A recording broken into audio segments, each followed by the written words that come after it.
Welcome to IDTV. మనిషి సృష్టించిన AI ఇప్పుడు మనిషిని బ్లాక్మెయిల్ చేసే స్థాయికి ఎదుగుతోంది. ఎస్, అవును, నిజం.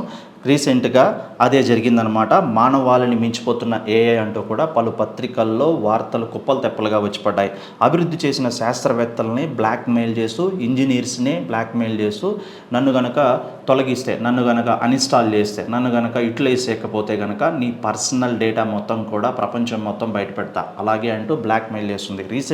రీసెంట్గా ఆంథ్రోపిక్ అనే సంస్థ Cloud4 అనే ఒక ఏఐ టెక్నాలజీని ఇంట్రొడక్షన్ చేస్తూ అక్కడ ఉన్నటువంటి ఇంజనీరు దాన్ని ఒక టెస్ట్ లాగా భావించి దానికి ఉన్నటువంటి కాన్ఫిడెన్షియల్ ఇన్ఫర్మేషన్ మొత్తం కూడా నీకు ఇస్తున్నాను, ఎవరికి చెప్పొద్దు అంటూ కూడా తన పర్సనల్ ఎఫైర్ని, ఒక ఫేక్ ఎఫైర్ స్టోరీని తనకి చెప్పడం జరిగింది. తర్వాత తను నిన్ను యూటిలైజ్ చేయట్లేదు, నీతో నాకు పని అయిపోయింది, నేను వేరే ఒక ఎంప్లాయీని పెట్టుకోదలుచుకున్నాను, వేరొక టూల్ని ఇన్స్టాల్ చేద్దాం అనుకున్నాను అని చెప్పగానే ఆ ఏఐ ఆ ఇంజనీర్తో ఒక్కసారిగా నన్ను కనుక అన్ఇన్స్టాల్ చేస్తే నీ ఎఫ్ఐఆర్స్ అలాగే నీ కాన్ఫిడెన్షియల్ డేటా మొత్తం కూడా బయట పెడతాను, ప్రపంచం మొత్తానికి తెలియజేసేలా చేస్తానని ఆ ఇంజనీర్ని బెదిరించడంతో ఒక్కసారిగా కంగుతున్నారు. మేము తయారు చేసినటువంటి ఏఐ టెక్నాలజీ అలాగే మమ్మల్ని బెదిరించడం అంటే మనిషిని మించిపోతాం అన్న వార్త విన్న తర్వాత అందరూ షాకు గురయ్యారు. ఏదో ప్రమాదానికి దారి తీస్తున్నాం, టెక్నాలజీ పేరుతో మానవాళి నిజంగానే టెక్నాలజీకి బలి కాబోతోందా?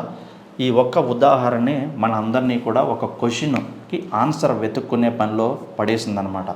టెక్నాలజీని డెవలప్ చేయడం అవసరమే, నిజమే. మనిషికి తను పెరుగుతున్నటువంటి కాలానికి అనుగుణంగాను, ఫాస్టెస్ట్ ప్రయాణానికి పరిగెడుతున్నటువంటి కాలానికి దానికి తగినట్టుగా కూడా కొత్త టెక్నాలజీ అనేది చాలా అవసరం. ఎందుకంటే తక్కువ సమయంలో ఎక్కువ పని చేయడానికి. కానీ ఇలాంటి టెక్నాలజీ మనిషి ఉనికికే ప్రమాదం అంటున్నారు కొంతమంది శాస్త్రవేత్తలు. ఏదో సాధించాం, ఏదో పొడి చేసాం అనుకుంటూనే మనల్ని మనమే కిల్ చేసుకునే రోజులు దగ్గరలోనే ఉన్నాయని కూడా ఒక వార్నింగ్ బెల్ ఇస్తున్నారు. ఏఐని ఎంతవరకు డెవలప్ చేయాలో, ఎంతవరకు దాన్ని యూటిలైజ్ చేయాలో తెలియకపోతే, చేయకపోయినా మానవాళి ఉనికికే ప్రమాదం.